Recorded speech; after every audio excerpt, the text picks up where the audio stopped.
going on, dudes and dudettes? Yes, I got a stupid mark on my nose, but if you can't get over that, then there's probably something wrong with you. So let's get on to this stuff. So yes, Taj Edie, the guy who I mentioned for USC basketball that could end up leaving for the NBA, has decided to enter the NBA draft this year, which is pretty cool. Congrats to him. Definitely think he's going to get drafted in the second round, most likely, but he will be a rotational player at some point in the NBA because a lot of these USC point guards do end up doing that. Then Boogie Ellis decides to transfer to USC from Memphis in basketball. He's a pretty interesting guy, especially for all my teams, because he did once commit to Duke and was there for 1 year, but then decided to transfer to Memphis, was there for about a year or two, and now he decided to transfer again, actually back home to Cali for him, to my other team. So it'd be pretty interesting. As I mentioned, losing Edie, a couple other guys, so it's good to have another point guard on the team who is as talented as he is, or could be, so that's always fun. Then another USC basketball player has decided to stay in the power forward slash center, Chavez Goodwin. He did alright coming off the bench for them. Pretty sure he'll be doing the same unless they decide to make him start, but he is returning for that extra year of eligibility they're giving to guys, so that's cool. At least you'll have an older guy on your team. Definitely will help out. And then, of course, one of my favorite guys a couple years ago, I think it's been about three years maybe, since he's been out of high school, Mac McClung. He's pretty much known as the one white guy who has pretty insane highlight dunks. That's kind of what his moniker was coming out of high school, but he still is a very good shooter and overall good player as well. Kind of thought he would have made the jump to the NBA, but he's kind of doing both. He's getting evaluated by the NBA and entering the transfer portal.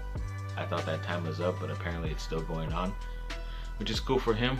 But if he does decide to transfer, obviously I've been trying to get him on one of my teams, Duke or USC, so hopefully he chooses one of them finally, but I don't know, I have to wait and see. He might just end up going to the NBA like I mentioned. Then the Lakers are finally gonna reveal their championship banner of 2020 in 2021. I believe it's May 12th. They're gonna officially be doing that. So it should be fun to see, but yeah, it's already long past due for them. And the Anaheim Ducks got another victory finally, this time 4-0 against the San Jose Sharks yesterday, I believe it was.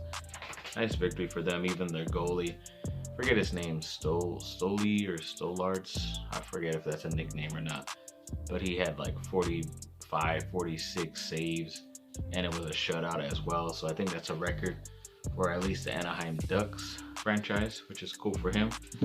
And they also did make a couple of last second trades yesterday at the trade deadline. They did trade their defensive man, Ben Hutton. I forgot where he went. I think it was like the Maple Leafs or something like that, for a 5th round pick, so got some value there. Hopefully you might turn that into a higher pick in the future. And then they also did trade for a player that's probably going to play for them, another defenseman they traded for in Hayden Fleury from the Canadians, or might be from Carolina, I forgot to write it down, of course, but I think they only gave up a prospect and a late round draft pick, and they say he's a pretty good defensive player, which is what they need right now, especially if Hampus Lindholm, their top defensive player, might be missing some time right now, which sucks, but not too bad of trades. We'll see what they do. And then the LA Coliseum, I believe it's this Saturday, is allowing fans for one of USC's spring football games. They're allowing up to 5,000 fans, which is pretty cool.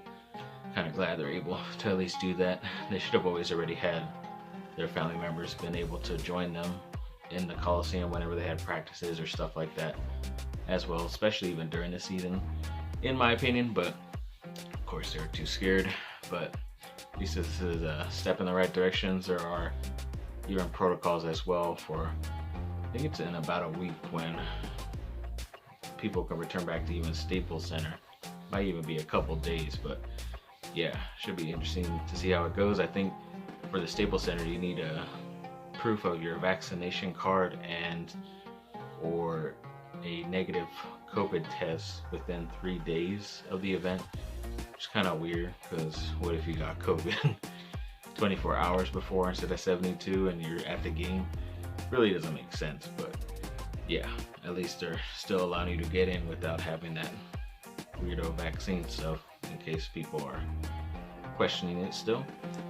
And yes, USC football, for some reason they allowed a homeless man. I thought this was only my dream. I thought I was living a dream, but yeah, for some reason he got to live out my dream, where he basically practiced with the football team, hanging out in their jacuzzis, and was fed meals and worked out and did all this stuff for nearly the whole day, until they finally realized that he wasn't a player and they finally did kick him out. But it's pretty crazy that, I mean, I've always thought like someone could pretty easily walk on to the Coliseum, especially when I went there my one and only time to see a football game. It seemed pretty easy to get on the campus, and yeah, it's just crazy that they would allow that. But yeah, pretty funny story. And then the Chargers have, I guess, said that they would trade up in the draft if the offensive lineman Penei Sewell ends up getting past the Cincinnati Bengals at 5, which I think is dumb because that's the most likely place he is going to go. So as I mentioned in the last video, I think they should move up to that number 4 with Atlanta, who's willing to trade it. But I don't know, they're really taking a chance and hoping for a lot of stuff to happen if that does. And I think it's is it Miami and then Detroit? I don't know if they would want to trade out. They might want to get that offensive lineman as well too. So it's kind of a dumb idea for the Chargers to think about. Really dumb.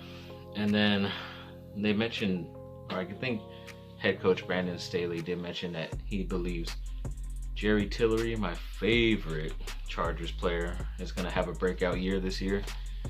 I don't know. If Staley can't do it, then no one can, because Staley made Leonard Floyd last year, who looked like a first-round draft bust from Chicago. He made him like a 3 or 4 year deal, like over $40 million. And this guy, Tillery, has been a first-round pick, given so many chances the last couple years, and hasn't really done anything, especially playing with guys like Bosa and Ingram. And there's going to be less guys if they don't draft a good enough defensive lineman as well. It's going to be more work on him, and he's going to have to do a lot more stuff, and you have to count on him, and I don't think you can. So we'll see if I'm proven right. I like to be proven wrong, especially when it comes to my teams, but I just don't see it with this Notre Dame fool.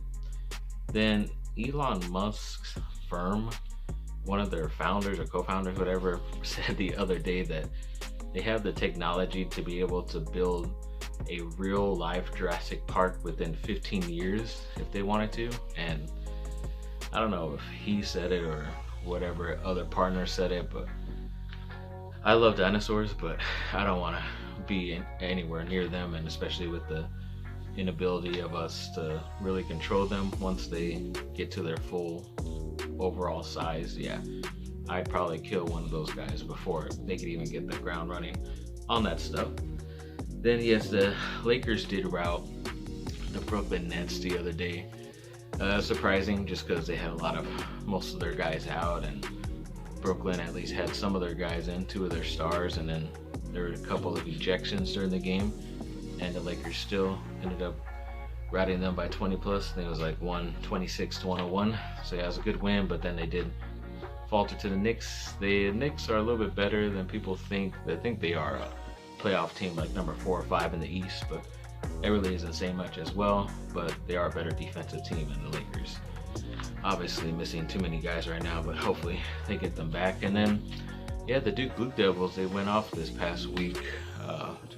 Jason Tatum of the Celtics had a career high 53 points earlier this week, which is really cool for him, not for the Celtics. But yeah, it was good to see it. They had to go into overtime with Minnesota, which was a little surprising, but I guess that's how you could get to 53. So congrats to him.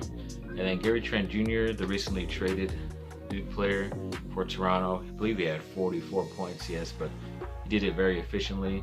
He was 17 of 19 from the field, so it was pretty awesome to see with those highlights, and very great to see that. Of course, I wanted the Lakers to draft him when he came out in the second round, and they never did.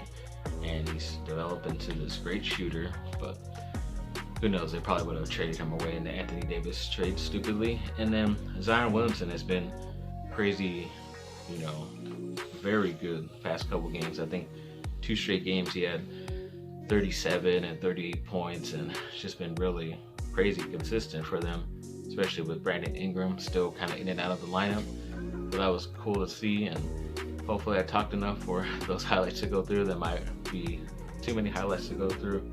I might not have talked enough, but yeah, I'm running out of film or space on my stuff, so hopefully that was enough. So thanks for watching, people. Like and subscribe, comment down below, let me know what y'all think. Have a great rest of your day, and yes, fight on.